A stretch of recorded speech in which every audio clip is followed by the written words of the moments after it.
I remember when the Lord spoke to me to start on television. I didn't have nothing to my name.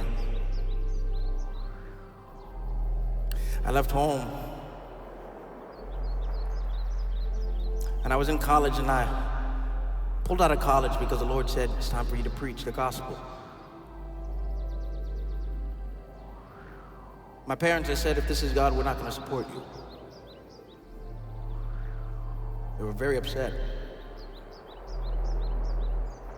And there I was on my own, didn't have anything to my name, but was standing on a word from God. And I never forget, God speaks to a total stranger. I didn't even know him.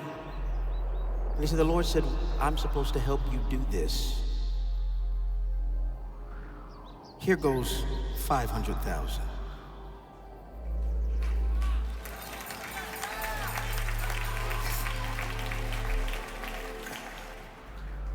He said, the Lord spoke to me and says, we are supposed to do this. They were not American, did not even speak the same native language. But God's language is a language that everyone hears.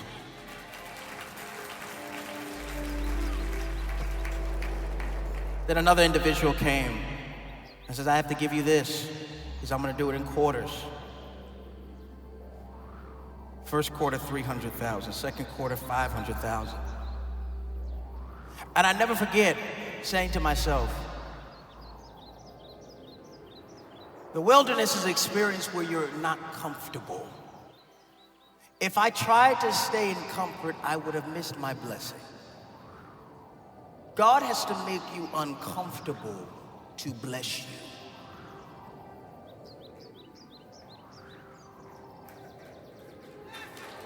Did you hear what I just?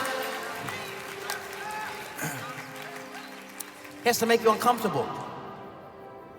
I remember having my clothes all in a garbage bag, a black garbage bag. And I remember me saying, God, I know I heard you say this. You got to do this.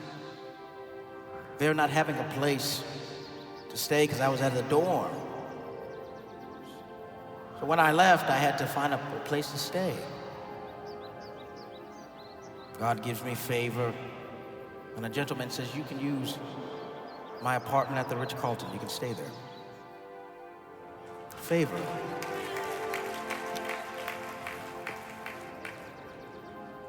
When we step out in faith, we step out in the unknown. I didn't have any money because I gave my $10,000 that we all got as the money when we go off to college. This is what everyone gets. It's it. You can't go back and ask for anything else. And I never forget, I told my mom before it all happened, I said, Lord, telling me to give this $10,000. She said, are you sure you're hearing God? Why don't you just give 100, give a piece? Other siblings, they used it to get their car and do everything else. But I used it, and I sent it to Kenneth Copeland Ministries. And I remember sending it, and my mom said, are you sure you're hearing God? Right? Because don't ask us. If this is God, then God has to support you, sustain you. It's a lot of money. And I forget, I get a letter back to go to some breakfast or something. I got upset. I said, well, I gave all my money. I can't afford to get a plane ticket now to fly over there. But God gave me favor because I released my faith. When you understand, and when God's about to give you double, when God gave double to Job, it looked like Job was leaving everything. Job's health was in disarray. Everything seemed lost. His money was lost. His family seemed as if it all came to a dire stop. But yet he sat there and he cried out to God and he says, I'm not losing my faith in my God. Because I know that God can do it. I know that God can perform it. I know that God can make something out of nothing. I know that God can take someone that seemed as if they had nothing and they had nowhere to go and turn it around. And many times he likes to do that so no man can get the glory. So no person can say they made you. If it wasn't for me, you wouldn't be here. If it wasn't for me, ain't nobody would know you. If it wasn't for me, no, it was God.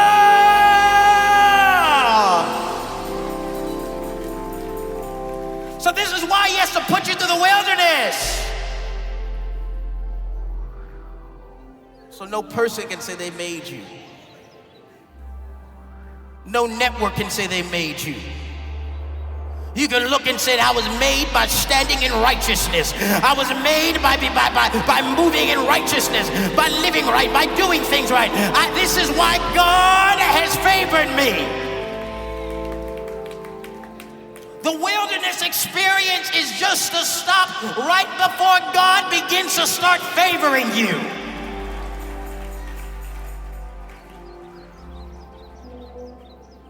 That wilderness experience is a place that people can't follow you. It's the place where you gotta apply the word. It's a place that you gotta use your faith.